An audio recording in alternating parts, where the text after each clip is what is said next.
नमस्कार मित्रों, स्वागत है आपका हम सबके चैनल स्पिरिचुअल सोल पे। मित्रों, हमारे चैनल पर श्रीमद् भगवत गीता का सीरीज शुरू हुआ है, जिसे हम आपको बहुत ही आसान शब्दों में गहराइयों से और हर एक श्लोक को उदाहरण के साथ समझाने का प्रयास करेंगे। श्रीमद् भगवत गीता का प्रथम अध्याय, जिसे अर्जुन विषाद योग के नाम से जाना जाता है, महाभारत के युद्ध के प्रारंभिक दृश्य का वर्णन करता है। यह अध्याय उस मानसिक संघर्ष को दर्शाता है जिसका सामना अर्जुन युद्ध के मैदान में करते हैं। यह अध्याय हमारी रोजमर्रा की जिंदगी में भी कई महत्वपूर्ण शिक्षाएं देता है। आइए इस अध्याय को सरल शब्दों में समझें और इसका गहराई से विश्लेषण करें। एक युद्ध का दृश्य और अर्जुन का संशय। इस अध्याय की शुरुआत कुरुक्षेत्र के मैदान से होती है, जहां कौरवों और पांडवों के बीच महान युद्ध की तैयारी हो रही है। धृतराष्ट्र, जो अंधे हैं, संजय से युद्ध का वर्णन सुन रहे हैं। संजय अपनी दिव्य दृष्टि से युद्ध के हर पल को देखते हैं और धृतराष्ट्र को सुनाते हैं।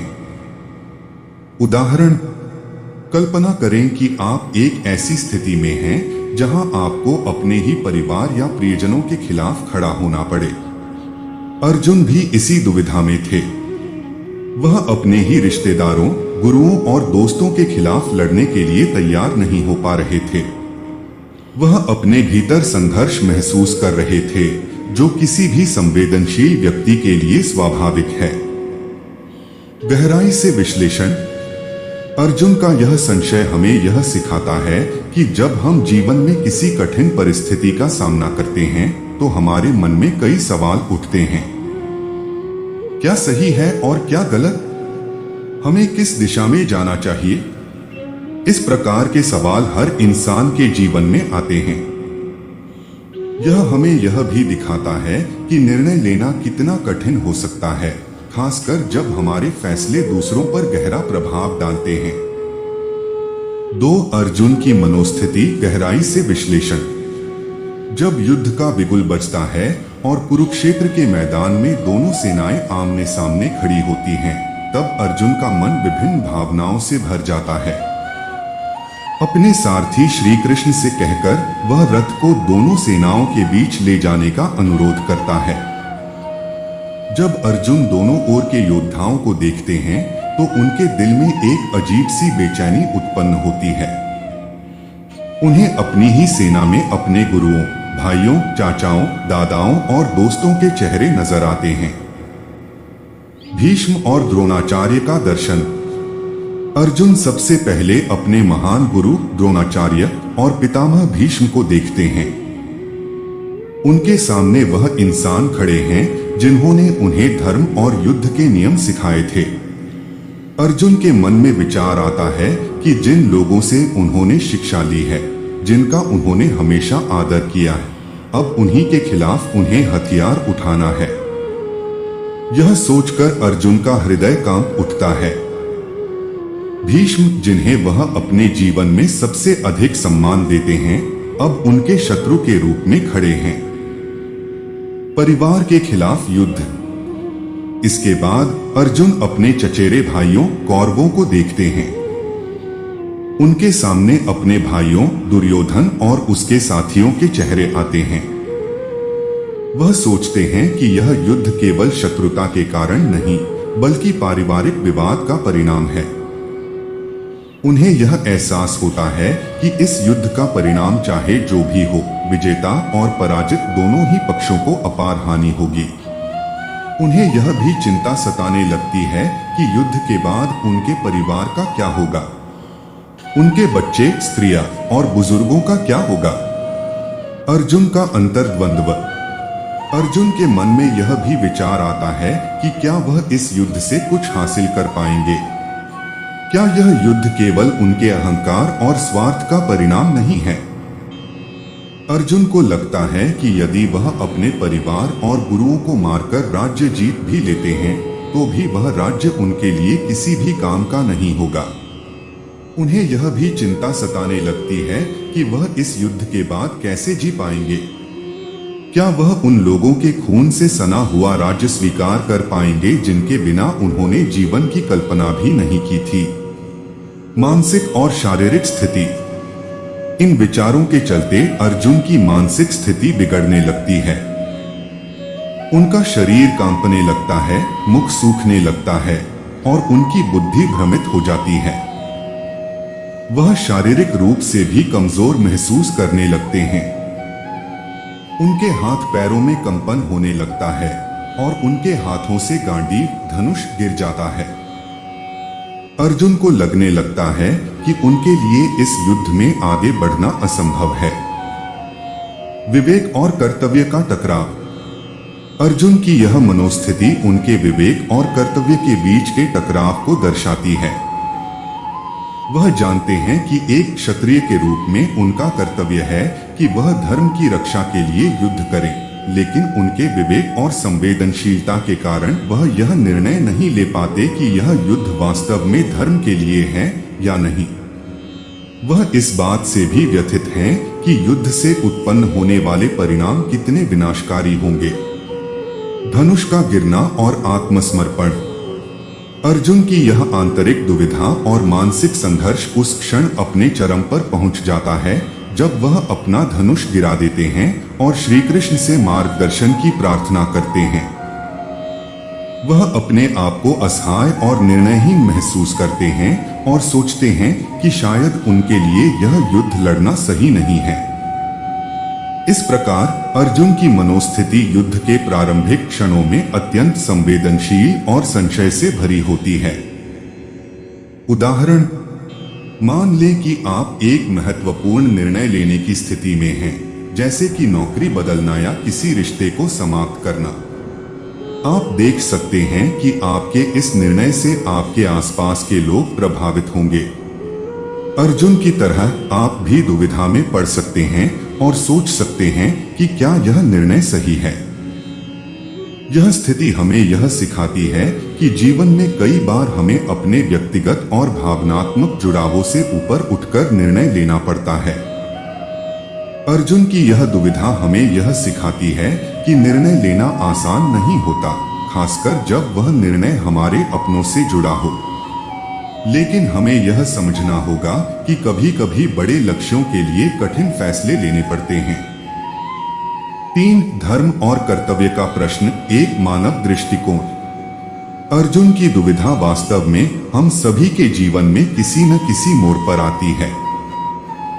जब हम किसी बड़े निर्णय के सामने होते हैं तो हमारा मन धर्म और कर्तव्य के बीच फंस जाता है। अर्जुन की स्थिति का अगर हम गहराई से विश्लेषण करें तो यह किसी भी इंसान के जीवन में आने वाली उन कठिनाइयों का प्रतीक है जब उन्हें तय करना होता है कि सही क्या है और गलत क्या। अपने ही लोगों के खिलाफ युद्ध। अर्जुन के सामने सबसे बड़ा सवाल यह था कि क्या वह अपने ही परिवार, गुरुओं और मित्रों के खिलाफ हथियार उठा सकते हैं। क्या उनके लिए यह सही होगा कि वे अपने ही रक्त संबंधियों का सहार करें, चाहे वह किसी भी कारण से क्यों न हो। उनका मन इस विचार से बेचैन हो जाता है कि यदि वह युद्ध करते हैं तो वह उन लोगों के खिलाफ लड़ेंगे जिन्होंने उनके जीवन को आकार दिया है। यह किसी भी इंसान के लिए बहुत कठिन स्थिति होती है जब उसे अपने प्रियजनों के खिलाफ खड़ा होना पड़े। धर्म की समझ और कर्तव्य का पालन। अर्जुन का यह प्रश्न वास्तव में धर्म की गहरी समझ की ओर इशारा करता है।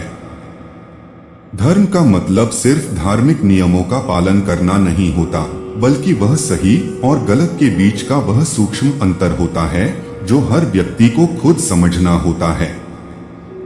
अर्जुन सोचते हैं कि क्या उनके लिए अपने कर्तव्य का पालन करना ही धर्म है या उन्हें अपने परिवार की सुरक्षा को ध्यान में रखना चाहिए। उदाहरण, कल्पना कीजिए कि आप एक ऐसी स्थिति में हैं जहां आपको अपनी कंपनी के हितों और अपने दोस्तों या परिवार के बीच चुनाव करना है। एक तरफ कंपनी का कर्तव्य है जिसे निभाने के लिए आप प्रतिबद्ध हैं, और दूसरी तरफ आपके अपने लोग हैं जिनके साथ आपकी भावनाएं जुड़ी हुई हैं। क्या आप कंपनी के लिए अपने दोस्तों के खिलाफ खड़े होंगे? क्या यह सही होगा? अर्जुन भी ऐसे ही विचारों में घिरे हुए थे। अर्जुन का मानसिक संघर्ष वास्तव में यह दर्शाता है कि जब भी हम अपने जीवन में किसी महत्वपूर्ण निर्णय के सामने होते हैं तो हमारे मन में द्वंद्व उत्पन्न होता है। हम सोचते हैं कि क्या जो हम करने जा रहे हैं वह सही है? क्या हमारे निर्णय का कोई सकारात्मक परिणाम होगा?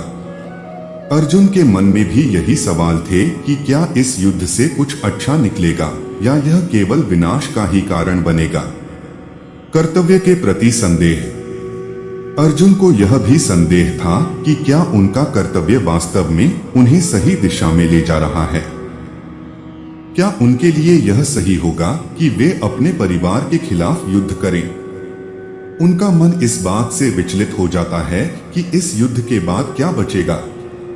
क्या वह अपने कर्तव्य का पालन कर रहे हैं या केवल अपने अहंकार और गुस्से में आकर निर्णय ले रहे हैं? यह संदेह हर इंसान के मन में तब आता है जब वह किसी बड़े निर्णय के सामने होता है। धर्म और कर्तव्य का टकराव।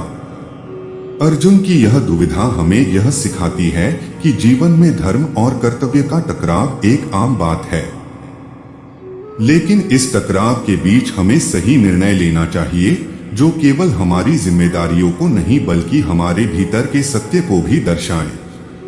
अर्जुन के इस प्रश्न का उत्तर सिर्फ युद्ध के मैदान में नहीं बल्कि हमारे अपने जीवन में भी मिलता है। इस प्रकार अर्जुन की यह स्थिति वास्तव में हर उस इंसान का प्रतिनिधित्व करती है जो धर्म और कर्तव्य के बीच संघर्ष करता है। यह हमें यह सिखाता है कि जीवन में हर निर्णय के पीछे एक गहरा अर्थ होता है जिसे हमें समझना चाहिए। उदाहरण, हमारी रोजमर्रा की जिंदगी में भी हम धर्म और कर्तव्य के बीच अक्सर फंस जाते हैं। जैसे कि जब हमें अपने परिवार के लिए कुछ करना होता है लेकिन हमारे व्यक्तिगत कर्तव्यों के कारण हम ऐसा नहीं कर पाते। यह हमें यह सिखाता है कि जीवन में धर्म और कर्तव्य के बीच संतुलन बनाना बहुत महत्वपूर्ण है। अर्जुन की तरह हमें भी यह समझना होगा कि हमारे कर्तव्य क्या हैं और हमें किस दिशा में आगे बढ़ना चाहिए। कभी कभी धर्म और कर्तव्य के बीच संतुलन बनाना ही सच्ची समझदारी होती है। 4. अर्जुन का आत्मसमर्पण। अध्याय के अंत में अर्जुन कृष्ण से मार्गदर्शन मांगते हैं। वह समझ जाते हैं कि उनके पास सभी उत्तर नहीं हैं और वह कृष्ण के शरण में आते हैं। अर्जुन कृष्ण से कहते हैं कि वह उन्हें सही मार्ग दिखाएं। उदाहरण, जब भी हम किसी कठिनाई में होते हैं और हमें समझ में नहीं आता कि क्या करना चाहिए, तब हमें किसी अनुभवी व्यक्ति से मार्गदर्शन लेना चाहिए। जैसे अर्जुन ने कृष्ण से मार्गदर्शन मांगा, वैसे ही हमें भी अपने जीवन में मार्गदर्शन की आवश्यकता होती है। गहराई से विश्लेषण। अर्जुन का यह आत्मसमर्पण हमें यह सिखाता है कि जब हम जीवन में किसी दुविधा में होते हैं तो हमें ईमानदारी से अपनी कमजोरियों को स्वीकार करना चाहिए और सही मार्गदर्शन प्राप्त करना चाहिए। यह आत्मसमर्पण हमें अपने अहंकार को छोड़ने और ज्ञान प्राप्त करने की ओर ले जाता है। निष्कर्ष, अर्जुन विषाद योग हमें यह सिखाता है कि जीवन में हर व्यक्ति को कभी न कभी दुविधाओं और कठिनाइयों का सामना करना पड़ता है, लेकिन हमें यह समझना चाहिए कि इन परिस्थितियों का सामना कैसे करना है। कृष्ण के मार्गदर्शन में अर्जुन ने अपने संशय को दूर किया और अपने कर्तव्य का पालन किया।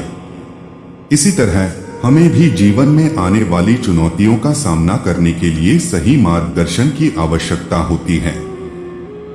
इस प्रकार श्रीमद् भगवद गीता का प्रथम अध्याय हमें यह सिखाता है कि जीवन में कोई भी निर्णय आसान नहीं होता, लेकिन सही मार्गदर्शन और आत्मसमर्पण से हम अपने कर्तव्यों को समझ सकते हैं और उनका पालन कर सकते हैं। इस प्रकार हमने भगवद गीता के प्रथम अध्याय को सरल शब्दों में समझने का प्रयास किया।